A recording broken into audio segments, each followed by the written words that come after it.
Total investment చేసిన వాళ్ళకైతే మాత్రం మీరు ఏ స్టాక్స్ లో ఉన్నారో ఒకసారి మీ స్టాక్స్ ని ఒకసారి చూసుకోండి. అవన్నీ కూడా మంచి కంపెనీస్ అయితే 30% 40% పడినా కూడా మీరు కంటిన్యూ చేసుకోవచ్చు, భయం లేదు. సో అట్లా కాకుండా మీరు మీ దగ్గర ఉన్న కంపెనీస్ ఏమాత్రం కూడా ఫండమెంటల్స్ అనుకూలంగా లేని కంపెనీస్ లో మీరు ఉంటే ఎగ్జిట్ తీసుకోండి. అది 50% 40% మార్కెట్ పెరిగిందా మార్కెట్ పడిందా అని కాకుండా అవేంటి అంటే ఇంకా పెరగబడి కొన్ని స్టాక్స్ ఉంటాయి ఫండమెంటల్ గా వీక్ ఉన్నది, అవి ఎటువంటి పరిస్థితుల్లో కూడా పెరిగే అవకాశాలు ఉండవు. సో అటువంటి స్టాక్స్ జోలికి ఆల్రెడీ ఉంటే మాత్రం అవి మీ పోర్ట్ఫోలియోకి తీసేయండి. అట్లా కాకుండా మీరు మంచి బ్యాంక్, ఇప్పుడు సపోజ్ ఇండెక్స్ చెందిన కోటక్ బ్యాంక్ లో ఉన్నారు, లాస్ లో ఉన్నారు, కంటిన్యూ చేసుకోండి. అదేవిధంగా Karur Vysya, for example Karur Vysya bank లో ఉన్నారు, కంటిన్యూ చేసుకోవచ్చు.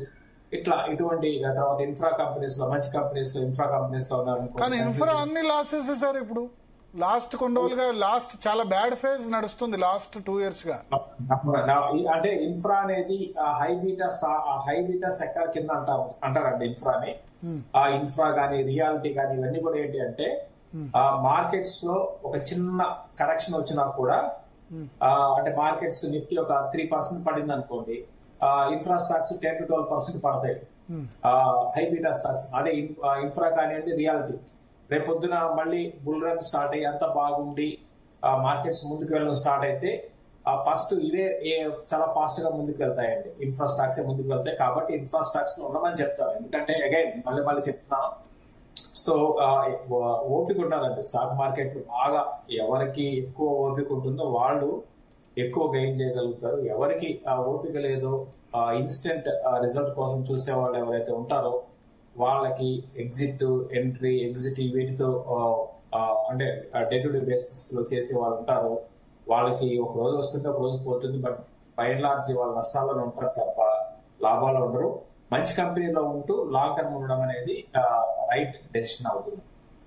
ఓకే సార్, సెక్టార్ వైజ్ గా మీరు ఏ సజెస్ట్ చేస్తారు ఇప్పుడున్న పరిస్థితిలో? అంటే యుద్ధంతో సంబంధం లేని సెక్టార్స్ ఏమైనా చూడొచ్చా? ఎఫ్ఎంసీజీ లేదా డిఫెన్స్ స్టాక్స్ లేదా డొమెస్టిక్, పూర్తిగా డొమెస్టిక్ ఎకానమీ. బ్యాంక్స్ ఉన్నాయి ఇప్పుడు, private banks. But private banks కూడా చాలా పడుతున్నాయి. సంబంధం లేదు యాక్చువల్లీ, యుద్ధంతో ఏం సంబంధం లేకున్నా సరే బ్యాంకింగ్ స్టాక్స్ కూడా పడుతున్నాయి.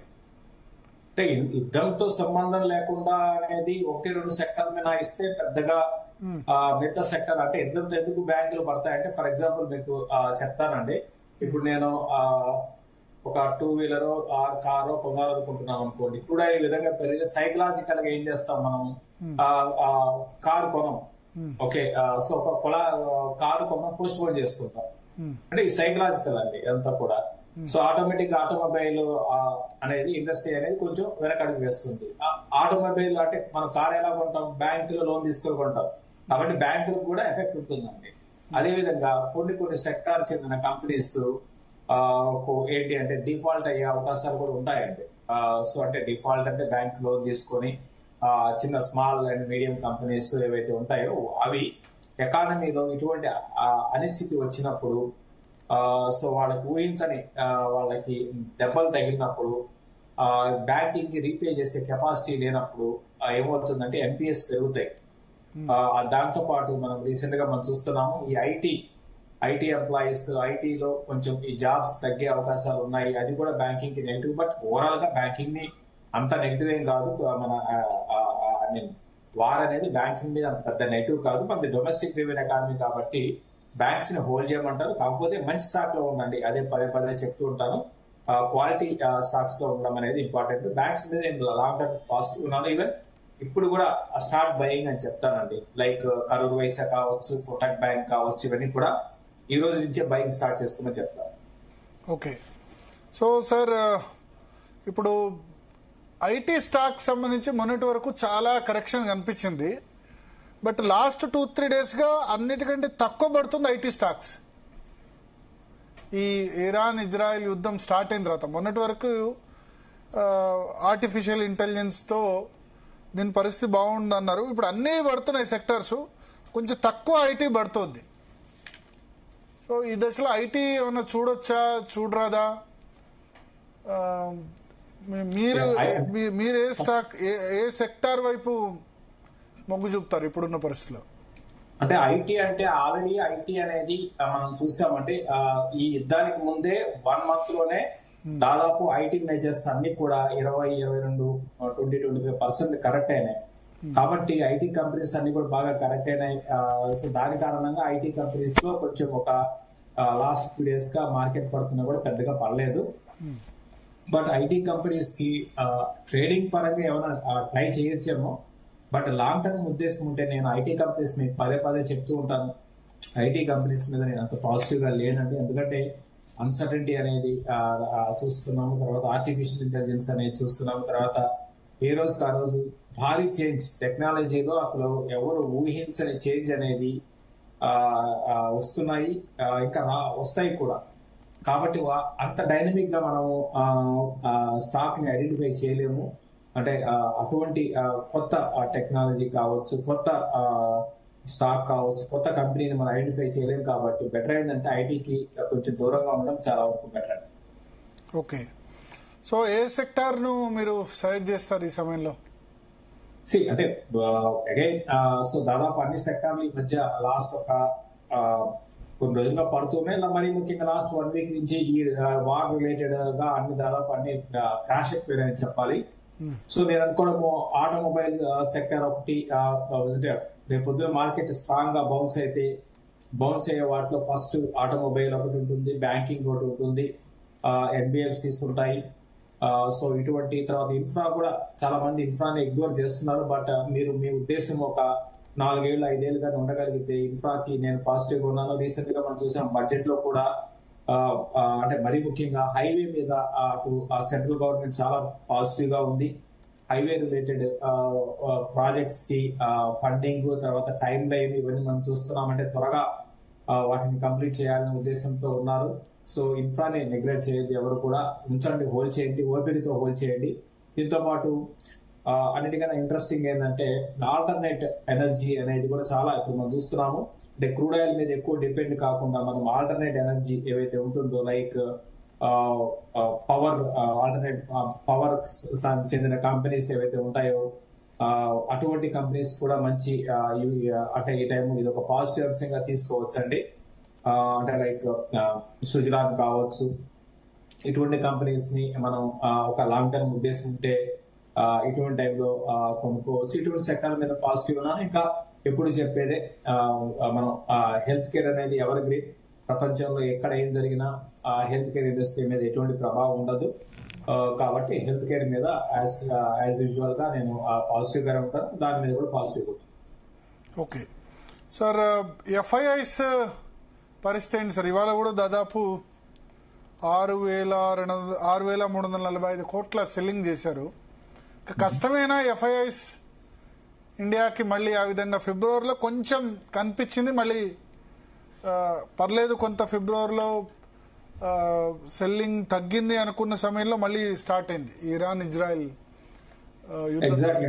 ఎఫ్ఐఎస్ అగైన్ మళ్ళీ స్టార్ట్ సెల్లింగ్ అనమాట, సెల్లింగ్ స్టార్ట్ చేశారు. సో నేను అనుకోవడము తగ్గొచ్చండి. ఎందుకంటే ఇప్పుడు ఫిబ్ తో కలుపుకుంటే దగ్గర జూలై నుంచి, అంటే మీరు లెక్కేయండి, లాస్ట్ ఇయర్ అంతా జూలై నుంచి డిసెంబర్ వరకు ప్లస్ జన్ మార్చ్, సో అంటే 2 నెలలు. మార్చ్ కూడా నాకు తెలిసి నెగిటివ్ అవుతుంది. కాబట్టి దగ్గరగా 2 లక్షల కోట్ల పైన, 2,20,000 కోట్లు, 2,30,000 కోట్ల పైన అప్రాక్సిమేట్ గా, ఎగ్జాక్ట్ నెంబర్ కాదు, దాకా లాస్ట్ ఒక 7-8 నెలల్లో వాళ్ళు వాపస్ తీసుకున్నారు. కాబట్టి ఇంకా ఇక్కడ తీసుకోవడానికి ప్రత్యేకించి పెద్దగా ఇది ఉండకపోవచ్చు ఇండియాలో.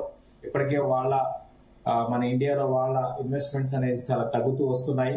సో డొమెస్టిక్ ఇన్వెస్ట్మెంట్స్ అనేది, అంటే ఒక కంపెనీ ఓవరాల్ గా అన్ని కంపెనీలో తీసుకుంటే షేర్ హోల్డింగ్ ప్యాటర్న్ తీసుకుంటే డిఐఎస్డి ఎక్కువైంది, ఎఫ్ఐఎస్ తక్కువైంది. ఒకప్పుడు ఎఫ్ఐఎస్ ఎక్కువ ఉండేది, డొమెస్టిక్ ఫండ్స్ తక్కువ ఉండేది. ఇప్పుడు బాగా డిఐఎస్డి ఎక్కువైంది, ఇంకా ఎక్కువ కావడానికి అవకాశం ఉంది నెక్స్ట్ 2-3 నెలల్లో. కాబట్టి దీన్ని మనము ఇక్కడ నుంచి లాస్ట్ మంత్ అనుకున్నాను నేను, ఫిబ్లోనే ఇంకా ఎండ్ కార్డు పడవచ్చు అనుకున్నాను ఎఫ్ఐఎస్ సెల్లింగ్. బట్ మళ్ళీ అగైన్ ఇప్పుడు వచ్చిన లేటెస్ట్ ఈ క్రైసిస్ ఏవైతే ఉన్నాయి, గ్లోబల్ క్రైసిస్, మళ్ళీ ఎఫ్ఐఎస్ నుంచి మళ్ళీ ఒక round selling, last leg selling అని నేను అనుకుంటున్నాను. ఇంకా నెక్స్ట్ మంత్ నుంచి పాజిటివ్ గా మనం ఆలోచించుకుంటే కొంచెం వాళ్ళ సైడ్ నుంచి సపోర్ట్ రావడానికి అవకాశం ఉంది. బట్ ఎఫ్ఐఎస్ సెల్లింగ్ ఆగిపోతుంది ఈ క్రైసిస్ రిజాల్వ్ అయితే. డెఫినెట్ గా ఆగిపోయే అవకాశాలు ఉన్నాయి. వాళ్ళకి ఇంకోటి, వాళ్ళకి వేరే స్టాక్ మార్కెట్స్ కన్నా మన Indian stock markets recent correction తర్వాత వేరే వాటితో కంపేర్ చేసుకుంటే అటు వాల్యుయేషన్స్ పరంగా చాలా అందుబాటులో ఉన్నాయని నేను అనుకుంటున్నాను. ఇవాళ తక్కువ పడ్డదంటే మనదే అనుకుంటా. జపాన్ సంబంధించి చాలా నిఖాయ్ ఆల్మోస్ట్ 6% పడ్డట్టుంది. జపాన్ 6% ఈ రోజు పడింది. బట్ ఓవరాల్ గా హై నుంచి చూసుకుంటే 10% పడిందండి జపాన్. మనది కూడా 9%. జపాన్ మనం ఈక్వల్ గా హై నుంచి చూసుకుంటే, అంటే ఈ రోజు మాత్రం 6% పడింది. అది మీరు చెప్పింది కరెక్టే. బట్ హై నుంచి చూసుకుంటే మాత్రం 2 ఈక్వల్ పడ్డాయి. కాకపోతే జపాన్ ఎంత పెరిగింది? జపాన్ చాలా పెరిగింది. ఎస్, లాస్ట్ ఇయర్ లో జపాన్ ఇండెక్స్ 45% పెరిగిందంటే. ఇంకొక ఇంట్రెస్టింగ్ ఏంటంటే, ఆల్రెడీ లాస్ట్ టైం మనం మాట్లాడుకున్నప్పుడు కూడా చెప్పాం, debt to GDP ratio highest ఉన్న దేశం అంటే జపాన్ అండి. అంటే వాళ్ళకి స్థాయిని మించి డెట్ ఉందండి. అంటే వాళ్ళ జీడిపి తర్వాత వీటి మించి, అంటే ఇంకా వాళ్ళు ఇంకా ఫర్దర్ గా డెట్ అనేది పేరుకుపోతే ఎకానమీ ఇంకా మరింత కుప్పకూలిపోయే అవకాశాలు ఉన్నాయి. అయినా సరే అక్కడ మార్కెట్స్ పెరుగుతున్నాయి. సో మన అంత ఆ విధంగా పెరగలేదు కదా. సో మన మార్కెట్ ఆ విధంగా పెరగలేదు. కాబట్టి మనం జపాన్ ఈ ఒక్కరోజు మాత్రం రియాక్షన్ మీరు అనుకున్న 6% పడింది. ఇప్పుడు ఎఫ్ఐఐతో సంబంధం లేకుండా మనం పెరుగుతామా సార్? వాళ్ళు లేకున్నా పెరగొచ్చా? ఇప్పుడు మొన్న నిఫ్టీ 50లో ఏదో చూశాను, ఎఫ్ఐఐస్ ను డిఐఎస్ బీట్ చేశారు అని చెప్పి. చెప్పలేదండి, చాలా రోజులైంది. నిఫ్టీ 50లో మనది డొమెస్టిక్ ఫండ్సే ఎక్కువగా హోల్డింగ్స్ అనేది ప్రస్తుతానికి ఉన్నాయి. డెఫినెట్ గా అంటే వాళ్ళు పెద్దగా బయింగ్ అవసరం లేదండి. మనకి వాళ్ళు బయింగ్ అవసరం లేదు. అట్లీస్ట్ భారీ సెల్లింగ్ చేయకుండా ఉంటే చాలు వాళ్ళకి. అంటే మనకి వాళ్ళ నుంచి మనం కోరుకునేది ఏంటంటే పెద్ద బయింగ్ అవసరం లేదు.